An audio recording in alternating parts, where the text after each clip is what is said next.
Amis des ponceuses et des abrasifs, bonjour. Alors, je vous ai déjà montré plusieurs fois des produits que j'ai pris chez Vevor et dont j'ai toujours été plutôt très satisfait. Et dans le but toujours d'équiper mon nouvel atelier là, que j'espère faire pour la mécanique, j'ai craqué ici pour cette ponceuse que je vais vous présenter, qui, comme on va le voir, est une ponceuse double à bande. Alors, je l'ai reçue dans ce colis là, avec toujours une livraison ultra rapide. À chaque fois, Vevor, j'ai toujours été surpris entre le moment de la commande et le moment de la livraison. Donc, c'est arrivé en bon état ici, dans ce carton. On voit que c'est plutôt bien emballé. Donc, à l'intérieur, on va regarder ça de plus près. Il y a ici une notice d'instruction. Là, un certain nombre d'accessoires que l'on va aussi pouvoir voir. Et à l'intérieur, comme on peut le voir ici, l'appareil en lui-même, là, c'est très bien emballé. Donc voilà, je vais tout déballer et on va regarder ça de plus près. Voilà, j'ai monté la machine. Alors honnêtement, c'est très facile. Alors c'est vrai que la notice est en anglais, mais honnêtement, il y a des schémas qui sont très explicites. Puis encore une fois, je veux dire, voilà, c'est pas un anglais très compliqué. Et vraiment, ça pose aucun problème au niveau du montage. Alors si on regarde cette machine donc d'un petit peu plus près, donc on a ici cette partie-là avec cette courroie qui est appuyé ici sur un support qu'on peut régler droit. Et grâce à ça, donc on a cette grande partie plate sur laquelle on va pouvoir faire donc différents travaux. Et sur le côté ici, on a un disque avec une table qu'on peut c'est gradué ici en degrés.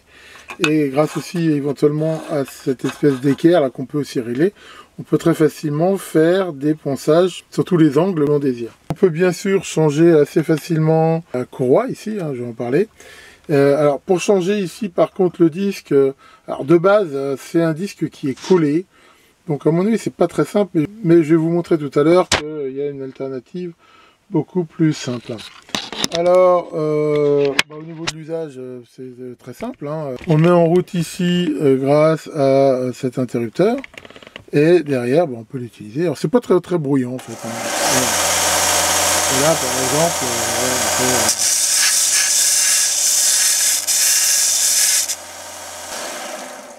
Et là, voilà, comme on peut le voir, c'est très simple d'utilisation. Alors, ce qui est intéressant, c'est que sur le côté ici, là, et sur l'autre côté, là, derrière, on peut brancher un aspirateur. Alors ça, c'est intéressant, surtout si on travaille du bois ou des choses qui font comme ça pas mal de sueur. Éviter, bien sûr, d'avoir de la sueur partout. Donc, on va dire comme ça, la première impression est bonne. J'ai rien à dire de très spécial. On va faire, par exemple, un essai avec une petite astuce. Si, par exemple, vous voulez poncer quelque chose à son pointu, voilà, on va pouvoir le faire grâce, là l'idée c'est de mettre la pièce sur une perceuse.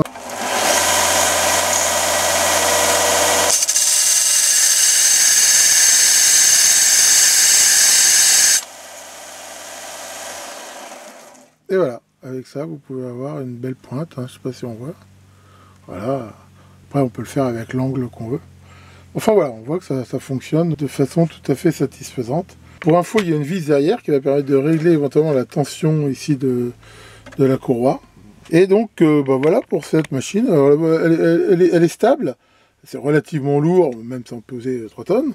Donc on peut quand même la déplacer. Mais je veux dire, voilà, a priori quand même, elle est assez stable sur ses pieds en caoutchouc. Et ça va permettre aussi bien sur des métaux, sur du bois, sur du plastique. Enfin, après, le tout va être utilisé, le bon abrasif, et justement, on va en parler. On va voir sur la page de Wikipédia des abrasifs. On retrouve ici une définition, je vous mettrai le lien si ça vous intéresse. Et c'est ce qu'on appelle la tribofinition. Je rappelle que la tribologie, c'est l'étude des frottements. Et la tribofinition, c'est justement le fait de pouvoir modifier la forme, l'état de surface de choses avec justement des frottements. Donc l'idée à la base des abrasifs, ça va être soit pour déjà, dans certains cas, couper. On trouve ça sur les disques disqueuses, par exemple, on peut couper, mais on peut aussi enlever de la matière, de façon à donner à des pièces les dimensions qu'on veut.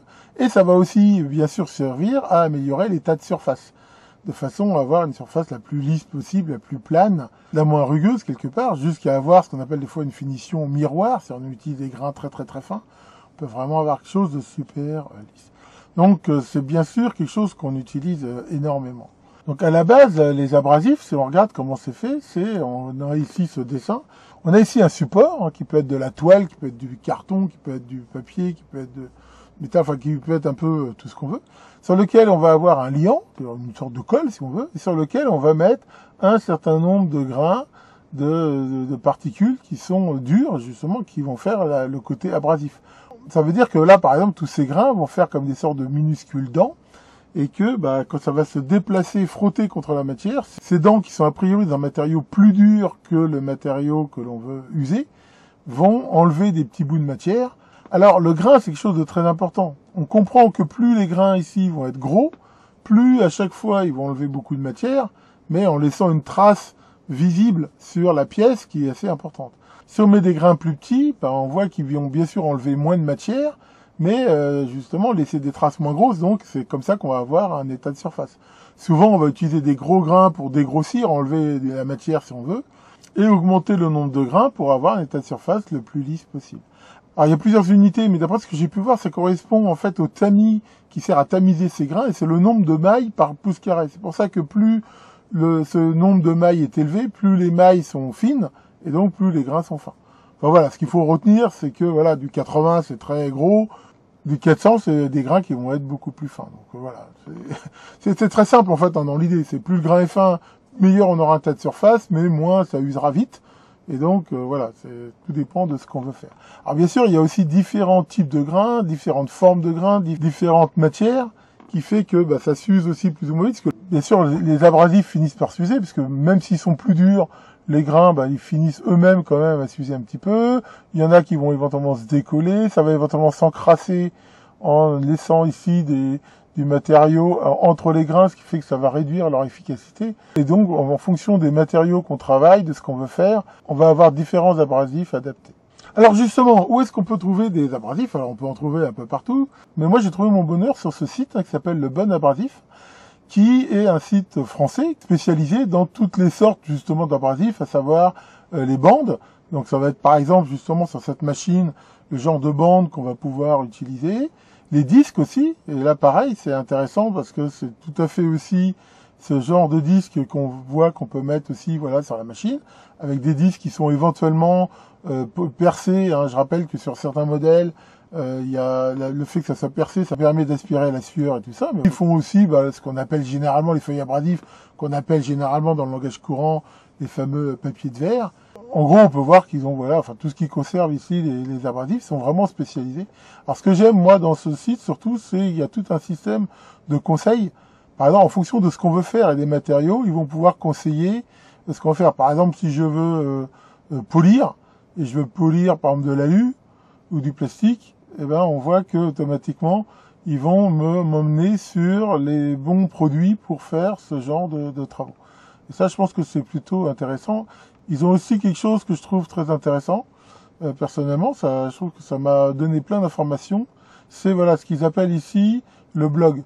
Et si vous allez ici sur ce blog, le blog abrasif, ils vont vous donner aussi plein de conseils, de tutos pour faire différentes choses. Par exemple, et là c'est quelque chose qui va nous intéresser, c'est changer le velcro du planot de ponçage. Comme on l'a vu sur le modèle que je viens de vous présenter, les disques ils sont collés. Alors c'est pas très pratique d'abord parce que c'est pas évident, si on veut les changer, il faut les décoller, généralement faut chauffer un peu, après faut nettoyer, enlever le reste de colle, le remettre, c'est vraiment pas pratique. Alors que maintenant il y a plein d'abrasifs qui se mettent grâce à un système velcro. Et justement j'ai pris chez eux, et je vais vous montrer ça, un disque qu'on peut coller une fois pour toutes quelque part, et qui fait ce velcro, ce qui fait que derrière on met des disques velcro, on peut les changer beaucoup plus facilement. Il y a même une vidéo, je vous mettrai le lien si ça vous intéresse, qui permet de regarder comment on peut faire, parce que de toute façon, tous ces problèmes de velcro quand même à force, comme tous les velcros en fait, à force d'en mettre, d'en enlever, ça finit quand même par s'user. Et on trouvera ici sur le site ce genre de velcro qui permet de les changer quand ça colle plus. Enfin on peut voir ici plein de conseils. C'est là que je vais vous montrer, j'ai trouvé toutes les bandes qui vont aller bien avec le modèle que je vous ai présenté, parce que même si ça s'use pas hyper vite, c'est du consommable. Puis en même temps, selon ce qu'on veut faire, on peut vouloir changer, avoir des bandes justement avec des grains différents ou des matières différentes selon le genre de travaux que l'on peut faire. Et pour finir, sur le site, ici, ils vendent aussi différents accessoires. Un qui est ici intéressant, hein, qui s'appelle une gomme. Voilà, et c'est ce truc-là. Alors cette gomme de nettoyage pour bande abrasive, ben, ça va permettre justement de les faire durer un peu plus longtemps. Ces gommes de décrassage font que, ben, voilà, surtout si des fois on n'a pas forcément pris la bonne bande avec les bons matériaux, ça a tendance à s'encrasser. Alors c'est un peu bête des fois alors qu'elle est encore bonne. On la passe un petit peu dessus, on va enlever toutes les impuretés et permettre d'utiliser les abrasifs plus longtemps. Alors regardons un petit peu ça. Alors voilà, ce qu'on va déjà trouver, bien sûr, bah, c'est ces lots de bandes qui sont bien sûr de la bonne dimension. Quand vous avez comme ça des bandes, selon le type de machine que vous avez, il faut regarder. Hein, généralement, c'est indiqué. Au pire, on peut assez facilement le mesurer. Hein, ça, les tailles, les longueurs des bandes, c'est les longueurs totales. Et donc, ça, on peut retrouver, puis mesurer la largeur. Alors, il faut bien sûr prendre la bande qui va bien. Et là, par exemple, on peut trouver des lots, justement, et avec, ce qui est intéressant, là, on peut voir que c'est des lots avec différents types de grains. Ça va de 40 à 240.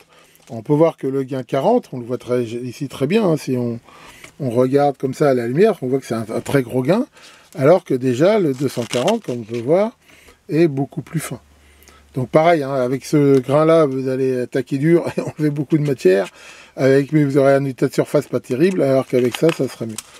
Donc on va trouver bien sûr ce genre de consommables. Alors après, pour les disques, comme je l'ai dit, l'idée c'est déjà je pense avec cette machine, hein, ce que je vais faire la prochaine fois que je changerai de disque, bon celui-là est bon, je vais quand même l'utiliser, mais dès qu'il sera usé, au lieu de remettre directement un disque collé, je vais utiliser un de ces disques ici velcro, que l'on peut trouver sur le site justement. Voilà. On peut voir que c'est un velcro et que c'est autocollant. Alors, il est un petit peu plus grand, mais c'est pas grave, c'est très facile de le couper. Vous verrez dans la vidéo tuto, il montre bien comment faire ça. Donc, quand ça arrivera, je pense que je démonterai le plateau et je collerai ici ce disque velcro, ce qui fait qu'après, je vais pouvoir utiliser, voilà, tous ces lots aussi de disques. Là, pareil, hein, on peut voir que là, c'est pareil, c'est différents grains. Là, il y a du 40, du 180. Et comme on peut voir, comme c'est velcro, bah là, c'est bien plus facile de changer le disque que quand il est collé comme ça. Donc voilà, il y en a même ici un lot de 2, ce qui permet, voilà, le jour où il sera peut-être usé, d'en mettre un autre. Mais d'ailleurs, si vous avez des ponçeuses excentriques, des ponçeuses triangulaires, enfin n'importe quel type de ponceuse vous pouvez avoir, moi je pense que ça vaut vraiment le coup, si c'est pas déjà le cas, d'avoir ce système velcro. Parce que c'est vrai qu'après, quand on veut changer de grain et autres, c'est quand même vachement plus pratique. Voilà, et pour finir, voilà, j'ai aussi cette fameuse gomme ici, qui, on peut voir, c'est une sorte de caoutchouc. Alors, il faut bien sûr enlever le plastique qui est autour. Voilà, c'est une sorte de caoutchouc très agrippant, et voilà, on voit que simplement, soit à la main, soit en faisant tourner, il suffit de le frotter comme ça, doucement sur l'abrasif. Et ça va enlever toutes les impuretés. D'ailleurs, voilà, on peut voir déjà, ça en a enlevé ici. Voilà pour la présentation de cette petite ponceuse, à qui je donne une très bonne note, hein, je dirais 17-18. Encore une fois, hein, c'est le 4e appareil que je commande chez Vevor, et j'ai toujours pas été déçu. Hein, généralement, le rapport qualité-prix est très bon. Pour info, je vous avais déjà montré l'étau que j'utilise très souvent et qui m'apporte entière satisfaction. Cette enclume aussi que j'ai pas mal utilisé.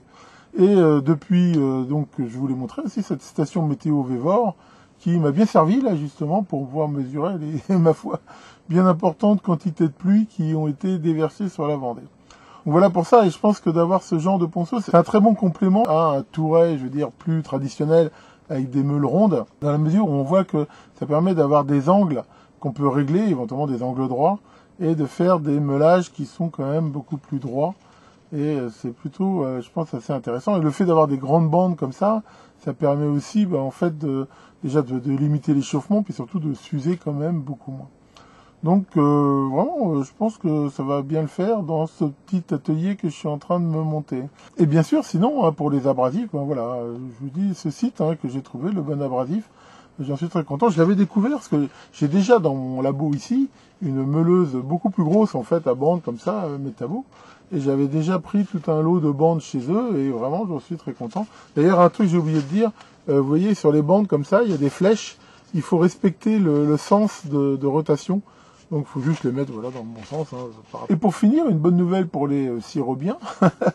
En fait, j'ai eu quelques échanges avec ce site, justement, et ils ont décidé de faire un petit cadeau pour ceux qui commanderaient, justement, à partir du lien que je mettrai en commentaire de la vidéo. Donc, si vous avez des abrasifs, quels qu'ils soient, à commander, je vous conseille d'aller voir sur leur site. Hein, vous allez voir, comme je vous l'ai montré, c'est très bien fait. Et donc, grâce à ce lien, vous aurez un petit cadeau en plus. Hein. Je mets tous les détails en commentaire de la vidéo. Tiens, Maurice, ça va, Maurice? Qu'est-ce qu'il y a? Tu penses que tu es une intelligence artificielle? Oui, je sais que c'est à la mode, mais non, je crois pas. Tu sais, les IA, on peut dire ce qu'on veut, dans l'ensemble, elles disent pas forcément la vérité, et elles veulent juste toujours apporter une réponse. C'est pas vrai? Tiens, regarde, on va faire un test. Quel est le pays le plus proche des USA? USB. C'est bien ce que je dis. Je sais pas s'il y a des intelligences artificielles, mais enfin, mon Maurice, artificiel, oui, intelligence, ça reste à prouver. J'espère qu'avec tout ça, vous aurez de très bons états de surface, et à très bientôt pour de nouvelles vidéos.